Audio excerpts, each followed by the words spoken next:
Bonjour, Yariv Bérébi. Bonjour Léa. Yariv, vous êtes avec nous toute la semaine, non, ça c'est mon rêve, toutes les semaines, une fois par semaine, pour BT Avon, vous nous donnez quelques informations sur un produit de saison et un produit qu'on peut cuisiner assez facilement. Voilà. Et là, vous avez choisi la vanille. Alors la vanille, c'est de saison en ce moment ? Alors, c'est de saison, c'est... En Martinique. En Martinique, oui.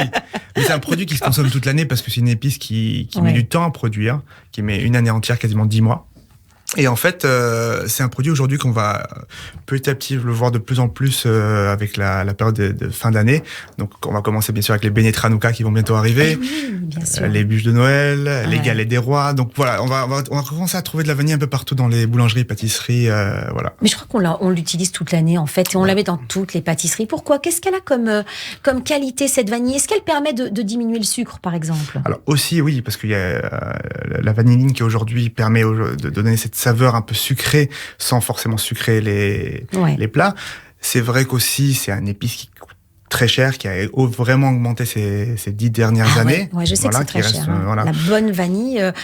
Si on fait un petit voyage en Guadeloupe ou en Martinique, c'est ça, il faut en rapporter, mais il faut bien la choisir, même Tahiti. Il faut bien la choisir. Il faut bien la choisir. Alors maintenant, même là-bas, ça c'est un produit de luxe. Ça a toujours été un produit de luxe, faut le savoir. Son origine vient du Mexique. Les Mayas étaient les premiers utilisateurs de la vanille. Il est utilisé dans une boisson cacaotée. Mais c'est vraiment été un produit toujours de l'élite. De la civilisation. Ce qui est très bizarre, c'est qu'on la vend dans des espèces de tubes à essai en verre. Pourquoi ? Alors, c'est pour pas la casser. Ça permet de garder un peu l'air et les arômes à l'intérieur. D'accord ? C'est un produit aussi qui a de nombreuses utilisations qu'on peut pas forcément que culinaire, mais aussi dans la cosmétique, on utilise beaucoup. Voilà. Vrai. Et ça permet vraiment de garder tous les arômes. Il y a plein de petites astuces liées à cette éprouvette qu'on peut faire, c'est-à-dire rajouter du sucre une fois qu'on a utilisé toutes les vanilles et faire du sucre vanillé, par exemple. C'est-à-dire qu'on prend la tige de vanille séchée, on peut la mettre dans un peut-être un récipient qui contient du sucre, et le récipient, mieux vaut qu'il soit fermé, bien sûr, évidemment. Exactement. Quand même. Pour pas que les arômes s'échappent. D'accord. Alors, qu'est-ce que vous nous proposez aujourd'hui ? Alors aujourd'hui, je vous propose une recette ultra simple, qui est une crème caramel. Donc c'est un dessert qui est très très simple à faire, que j'affectionne beaucoup parce que quand on n'a pas le temps et qu'on veut faire quelque chose assez convivial et partagé, je le fais très souvent. Donc tout simplement, on va préchauffer un four à 150 degrés. D'accord ? On va préparer 60 centilitres de lait, 225 grammes de sucre, une gousse de vanille et 5 œufs. Donc vous voyez, il y a 5 ingrédients et tout simplement, on va mélanger le lait avec 180 grammes de sucre. D'accord ? On va laisser bouillir au coin du feu. D'accord ? Tout doucement. Et ensuite, on va faire dans une autre petite casserole, on va prendre le sucre restant et on va le faire caraméliser. D'accord ? Avec 2-3 gouttes d'eau. Oui, pour faire caraméliser, c'est... Alors, feu fort, vraiment... à peu près, voilà. On met le sucre, on met 2-3 gouttes d'eau, pas plus. C'est vraiment des gouttes d'eau pour laisser que ça fonde beaucoup plus rapidement et que le caramel soit beaucoup plus homogène. D'accord. Et une fois qu'on a une belle couleur bien brune, d'accord, on va le sentir, sans que ça brûle forcément. On va le verser dans un ramequin, d'accord. Moi, je le mets dans un grand Pyrex, c'est beaucoup plus facile. D'accord. Et une fois on va commencer à battre les œufs pendant que ce caramel se fait, et on va verser gentiment le lait qui a bouilli. Voilà. Et on appelle ça tempérer les œufs. D'accord? Pour pas qu'ils prennent un choc et qu'ils deviennent des omelettes. Un choc thermique, vous voulez dire. D'accord.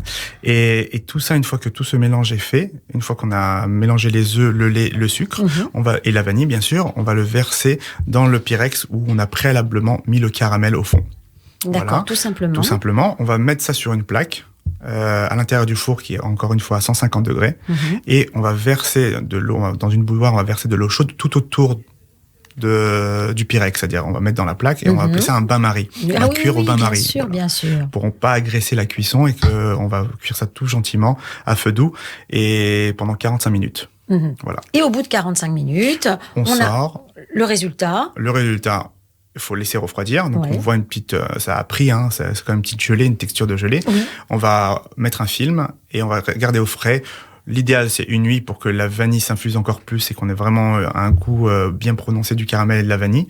Mais on peut le manger le soir même après. On la mange simplement comme ça ou est-ce qu'on peut faire par-dessus des petites... un espèce de... Vous savez, le caramélisé ou je sais pas quoi. Alors, si on veut faire une crème brûlée, on peut, mais l'idée, c'est qu'on a le caramel en dessous. Si on veut faire une crème brûlée, c'est le même principe. et sauf au lieu de faire le caramel, on va rajouter du sucre cassonade par-dessus. Au moment de la cuisson. Au moment du service, c'est-à-dire qu'on on va cuire. Alors c'est juste ça la différence, et il y a un petit peu de maïzena en plus. Ah oui, quand même. Voilà. Vous voyez, vous avez des trucs. Il y a plein de... C'est pas si simple, parce que vous présentez ça comme une recette assez simple, mais finalement, non, il y a des... c'est très simple. Il faut vérifier qu'il n'y ait pas un choc thermique, il y a des petites... C'est des astuces que je donne, mais c'est très simple, sinon c'est très très simple. Redonnez juste les ingrédients. Donc du lait, 600 grammes de lait, 225 grammes de sucre, une gousse de vanille et 5 œufs. Donc tout ça pour cette crème à la vanille, mais bien sûr, on la prépare la veille. Voilà. Et la dernière petite chose, si vous n'avez pas de vanille, c'est pas grave, vous pouvez le remplacer toujours avec des clous de girofle. Ça marche très bien, d'accord ? Parce qu'il y a de la vanilline dans les clous de girofle. Ça sent comme chez le dentiste. Ouais, mais très léger, avec 2-3 clous de girofle, ça suffit largement. D'accord. Il y a la fève de tonka qui est un très beau améliorant, dans le sens vanille. Oui. On a la texture, c'est une fève qui est toute petite, qu'on râpe légèrement et qui a vraiment cette odeur de vanille. Et qui un parfum peut-être quand même un petit peu plus léger que la vanille, non ? Plus léger, il me semble, mais aussi moins cher, donc voilà, qui permet d'avoir un dessert plus dans le budget si on n'a pas de la vanille. Et voilà. Et est-ce que la vanille peut être aussi un petit truc pour les gens qui veulent faire de la pâtisserie mais parvée ? Bien sûr. Est-ce que ça peut aider au niveau du goût ? Parce que très souvent dans la pâtisserie parvée, ça perd de sa saveur. Oui, parce qu'on va utiliser des laits végétaux qui forcément vont avoir un peu moins de goût, un peu moins de gras, donc forcément aussi moins de saveur in fine. Donc la vanille peut être un rehausseur de saveur, bien sûr. Donc la vanille, c'est vraiment un bon outil pour la pâtisserie. Bien sûr. Vous le recommandez. Ah, totalement. Merci beaucoup. Merci Yariv Berebi avec nous tous les mercredis. Je rappelle que vous êtes le créateur de restaurants à Paris, mais j'allais dire en Israël, parce que ce sont des restaurants israéliens. C'est Maafim et Salatim. C'est ça. Et puis il y a la boulangerie du Sentier, la boulangerie du Sentier. Qui est ouverte récemment. Ah ben la boulangerie, c'est quand même la France, le pays de la boulangerie, c'est pas Israël. Vous faites comme si. Un peu, ouais. Merci beaucoup, Yariv. Alors à la semaine prochaine. À la semaine prochaine, Léa.